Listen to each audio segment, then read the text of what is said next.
Hey everyone, welcome to another episode of Ask Windows Central, where we take your questions about Microsoft, Xbox, Surface, and more. This week we'll be talking about those new Windows 11 CPU requirements, which have been updated. What does that mean?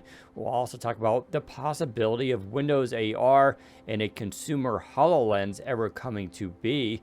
And what about the Windows Central team? Do we use Slack, Microsoft Teams? Plus, we'll talk about Surface Go 3. Does it exist? What do we expect? All that and more. Stay tuned. All right, the first question we have is regarding those CPU requirements. As the time of recording here, Microsoft has now updated those Windows 11 CPU requirements. And Zach, what does this mean? What has changed? What's better? What's worse? What does it mean for Surface Studio? Sure, so we should probably give some backstory to this. When Windows 11 was first unveiled, they announced a new set of system requirements. And those system requirements relied heavily on the CPU generations list, which has been around for a while. Windows 10 had one as well, but for the first time ever, Microsoft has been enforcing that CPU list on the Microsoft documentation website, so that if your CPU is not on that list, you are not eligible for Windows 11. Last Friday, just gone, as of recording this, Microsoft announced that they are actually going to be adding a couple of more 7th gen Intel chips. Previously it was 8th gen and up, but they are going to be adding some 7th gen chips to the list. Those include the Intel Core X series in the 7th generation line, as well as the Intel Core i7-7820HQ, which is found in the Surface Studio 2, among some other devices. They're also going to be adding some Intel Xeon W series CPUs as well, but that's not really for consumers. So the good news is they are adding more chips. The bad news is it's not many more chips. I don't, the X series chips in the core line aren't super, huge, and the chip in the Surface Studio 2 is a very sort of rare chip found in sort of very high-end laptops, or in the case of the Studio, a desktop. So I think the question around here is what is with all these requirements? Why do they exist? Microsoft says they've done a bunch of testing with Windows 11 and found that 52% of PCs that weren't meeting these minimum system requirements were hitting more kernel mode crashes than normal, whereas PCs that are meeting these system requirements have a 99.8% crash-free experience. So that's one of the key reasons why they've done this. It's for reliability reasons. There's 5 other key reasons, including security, trusted platform module, secure boot, virtualization-based security, and compatibility. Some of these apply to Windows 10 as well, but Microsoft has made gains in the security department of Windows 11 as well. They're trying to enforce this idea of passwordless operating systems as well, and that's done by the trusted platform module 2.0, which is a requirement of Windows 11 as well. So there's all sorts of different reasons as to why they're limiting Windows 11 official support with sort of some of these 7th gen and then 8th gen and up chips. However, there are ways around this. Microsoft also confirmed to us that those of you who do try to install Windows 11 manually, either via the media creation tool or ISOs, will be able to upgrade to Windows 11, and the install process will not block you for running an unsupported CPU. Now, of course, that does depend on whether or not you have a dual-core CPU. You need to have dual-core at minimum. Plus, obviously, you need trusted TPM and secure boots. But if you are running a 6th or 5th gen CPU, you should be able to run Windows 11 manually if you want to. You just won't be offered it officially. And of course, Microsoft doesn't recommend you do that, but it will likely be okay. Well, sounds good to me. I think the bottom line here is if you really, really want Windows 11 and your PC is somewhat modern, you will be able to install it yourself. And sure, it won't be officially supported. It may crash more as well, but anyone who uses Windows is probably familiar with that. But you will be able to force Windows 11 onto your device, just as we expected. That is the history of Microsoft after all. So I don't think there's a lot here that people need to worry about. But it is a reason possibly down the road for other people to consider buying a new PC, as there will be new designs, new chips, and new options available. So that's kind of cool. Okay, up next, when are we getting consumer HoloLens glasses powered by Windows 365? Dan, I think this one's for you. All right, so this question's kind of funny to me. I get the idea here that someday we want just glasses we just throw on, your Ray-Bans, and you walk around the world. It's like Minority Report, stuff's floating around, information's coming in, identifying people, giving you directions. I mean, that is the future, but it's a while before that's going to happen. I know Apple is set to enter this space here, but to be clear, the rumors around that device is it's going to be basically a virtual reality headset. I'm sure it'll be really nice, but you put it on and you'll wear it in the living room, tethered to a device, and it's going to be the start of their virtual reality / augmented reality. But we're not even expecting anything from Apple along the roads of true augmented reality that you can wear with the iPhone and your Apple Watch going down the street till 2025 is some of the rumors around that. And the state of this technology is still in its infancy. Just a few months ago, it was back at CES 2021, although it wasn't officially an event, Lenovo announced that they were having their Think Reality A3 glasses. And so these are a version of HoloLens that's brought down in price that is also more wearable. They are tethered. They use a USB Type-C. They connect up to your PC. You need a discrete GPU, like an NVIDIA RTX, to help power it. So you need a powerful PC. And all it does is, instead of giving you one display to look at, it creates multiple displays, like literally multiple desktops. I've tried it. It's really neat. It is like HoloLens, except it doesn't do the hand gestures and all that stuff because it is much smaller. So instead, it's completely mouse input, and it's literally virtual displays for people who need to work like that. So for people who are traveling or on trains and going to hotel rooms who just have a single laptop, they can now have multiple desktops. That's kind of the state of where this stuff is. I know some people are expecting Microsoft to come out with like see-through glasses. You just put them on, they get 18 hours battery life, 5G, and it's going to stream Windows to the device because now there is the whole Windows 365, virtual Windows that we have. I think that is still years away from being a reality. And when you try these Think Reality A3 glasses, they're neat. They're not consumer ready. They would not be a device I'd ever recommend for consumers to buy unless you're just a real hardcore person who needs to have this sort of ability. So I think we're still 2025. That's the year I'm going to say. Stick a pin in that year. It's not really based on anything outside the fact I know we're still years away from this technology being where I think a lot of you in the consumer space who watch the movies are wanting something, will actually want this product. So it's going to be a little bit rough, but until they can shrink down this technology, also get the battery life where they need it to be, not be super heavy on your head, we're still a ways off. So fingers crossed, but I'm saying 2025. Let's revisit this topic. Okay, has the Windows Central team ever opted for non-Microsoft products for work and communication? For example, Slack instead of Teams, Google Drive instead of OneDrive, etc. So we get this question asked a lot just because obviously we cover Microsoft. We are part of a company, though, and the rest of the company is not very on board with PC. So we've been doing the work from home and, remote communication thing for many, many years. In fact, I started doing this full time, I think it was 2012, 2013. And we started with Slack. And the reason we started with Slack was, quite honest, there was no Microsoft Teams. There wasn't much out there that did what Slack was doing at the time. And since then, Slack has grown and the Microsoft Teams came out.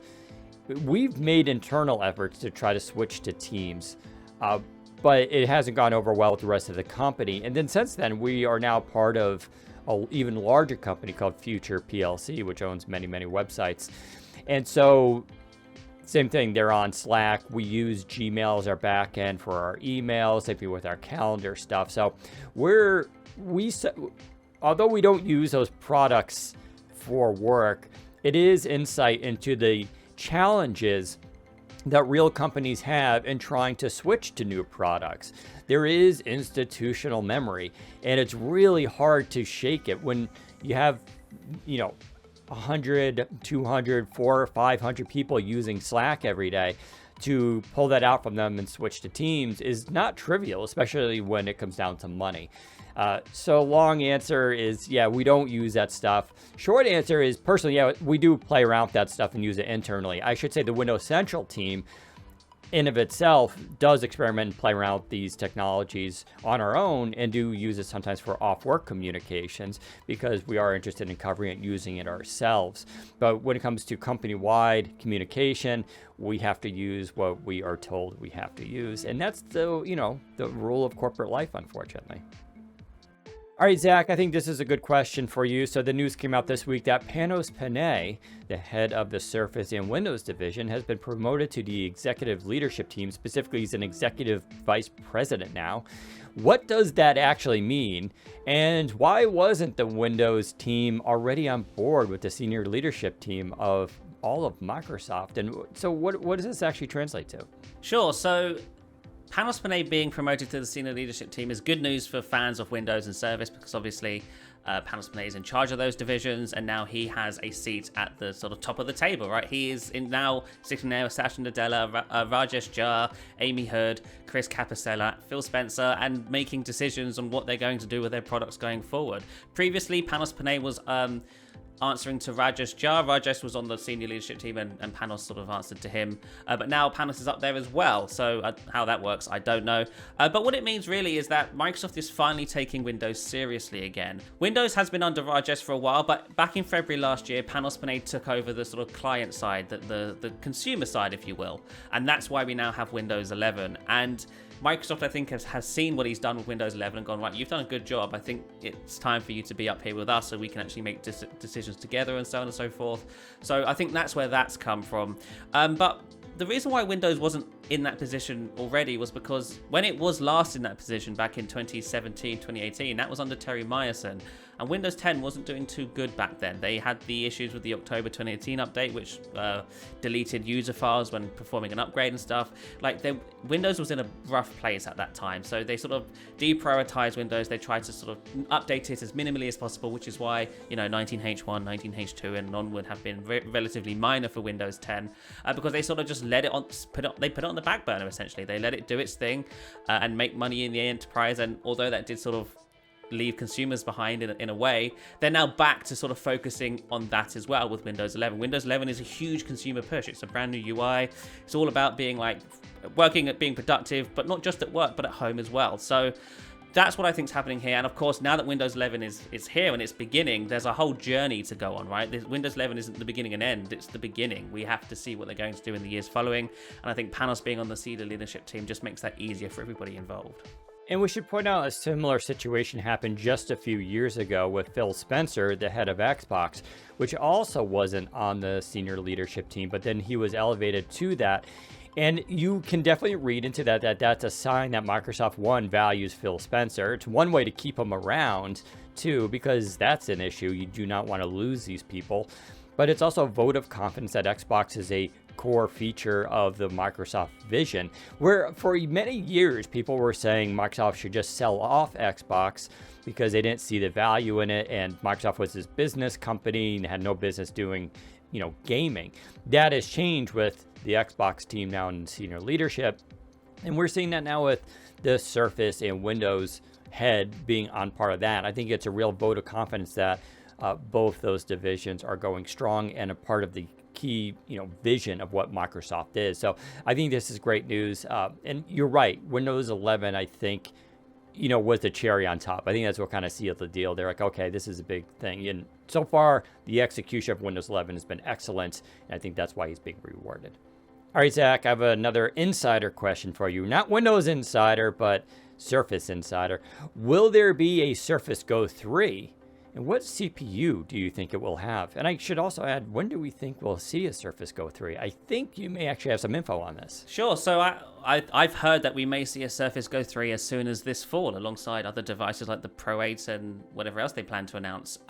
Regarding what chip could be inside this is sort of up in the air. A Geekbench result sort of appeared on the internet last week that showed a low-end device with an Intel Pentium Gold 6500Y processor, as well as an Intel Core i3 10100Y, which sort of matches up what the Surface Go 2 has done, right, with the Intel Pentium Gold 4425Y and the Intel Core M3 8100Y. So these chips are both from Intel's Amber Lake Y series. They were launched earlier this year, so they're pretty new, and they offer a big bump in performance over the Intel Pentium Gold 4425Y and the Go 2. It has a bump of 62% in better single core performance and a 47% better multi-core performance as well. Whereas the 10100Y only has, I think, around a 4% better single core performance and 11% better multi-core performance compared to the 8th gen M3 and the Go 2. Still a bump though, so it's nice to see. But yes, this could look to be a sort of very nice upgrade in regards to the processor. In regards to the external design, we've not really heard anything. I doubt it will change too much. You've got to remember the Go 3, the Go line is supposed to be this sort of budget-friendly device. I wouldn't expect it to be pushing boundaries in regards to bezels and whatnot. I wouldn't even be surprised if the Go 3 looks just like the Go 2 externally, because they have that sort of form factor nailed down. It is the perfect size for what it is, I think, and I don't think they will change too much. They may add a removable SSD, since that's the thing enterprises like these days, but otherwise I think it will more or less be the same as the Surface Go 2. Which is a bummer for those looking for an ARM-based version of Surface Go 3 or AMD, but as I said in the past, it's pretty rare for Microsoft to swap out entire architecture for CPUs in a device line versus either splitting it off like in Surface Laptop or just coming out with a completely new device line like Surface Pro X.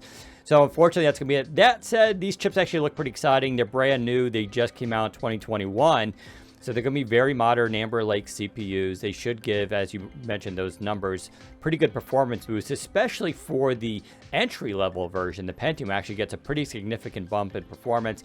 When combined with Windows 11, which these will ship with, it should actually be a very good experience. Fingers crossed for an LTE version as well. And I think you're right, though. We probably shouldn't expect too much in the way of design changes, although maybe, Zach, you'll get your rounded corners for the display. Okay, I think that does it for this episode of Ask Windows Central. Remember, if you have a question, you can hit us up on Twitter. Use the hashtag AskWindowsCentral, all one word, and we'll, of course, try to respond to that, or maybe we'll pick yours for the next episode. You can also email me at daniel@windowscentral.com. Just put Ask Windows Central in the title, or you can join our Discord. Go to windowscentral.com/Discord to learn how to join that. We have a very active community discussing Windows, Surface, Xbox, and more. As always, thanks for tuning in. We'll talk to you next time. Take care, everyone.